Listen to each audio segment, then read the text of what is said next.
भगवान शिव, जिन्हें महादेव, शंकर, भोलेनाथ या रुद्र के नाम से भी जाना जाता है, हिंदू धर्म के प्रमुख देवताओं में से एक हैं। उनकी कहानी कई रूपों और कथाओं में पुराणों में वर्णित है।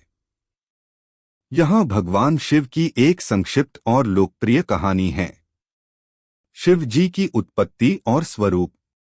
भगवान शिव को अनादि और अनंत कहा जाता है, यानी उनका न तो कोई आरंभ है और न ही कोई अंत। उन्हें सृष्टि के संहारक, डिस्ट्रॉयर के रूप में जाना जाता है, लेकिन वे सृजन और पुनर्निर्माण के प्रतीक भी हैं। प्रमुख कथा: शिव और सती पार्वती। सती की कहानी। सती दक्ष प्रजापति की पुत्री और शिव की पहली पत्नी थीं।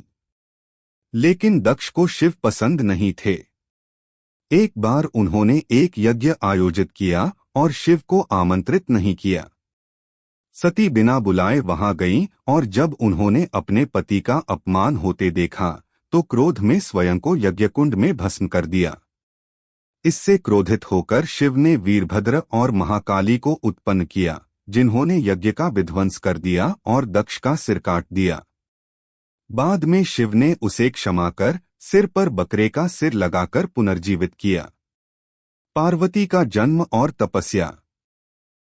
सती ने पार्वती के रूप में हिमालय राज की पुत्री बनकर पुनर्जन्म लिया। पार्वती ने शिव को पुनः पति रूप में पाने के लिए कठोर तपस्या की। अंततः शिव प्रसन्न हुए और उनसे विवाह किया। शिव के प्रमुख प्रतीक: त्रिशूल शक्ति का प्रतीक, डमरू ब्रह्मांडीय ध्वनि का प्रतीक, तीसरी आंख ज्ञान और विनाश की शक्ति, नंदी बैल उनका वाहन, गंगा उनके जटाओं से बहती हैं। अन्य प्रसिद्ध कथाएं: समुद्र मंथन। जब समुद्र मंथन से हलाहल विष निकला तब शिव ने उसे पी लिया ताकि सृष्टि नष्ट न हो। इससे उनका गला नीला हो गया और वे नीलकंठ कहलाए। अर्धनारीश्वर रूप। यह शिव और पार्वती का संयुक्त रूप है जो दर्शाता है कि स्त्री और पुरुष दोनों मिलकर ब्रह्मांड की पूर्णता बनाते हैं। अगर आप किसी खास कथा जैसे शिव और रावण की कहानी, शिवलिंग की उत्पत्ति या कैलाश पर्वत से जुड़ी कोई कथा जानना चाहें तो बताएं।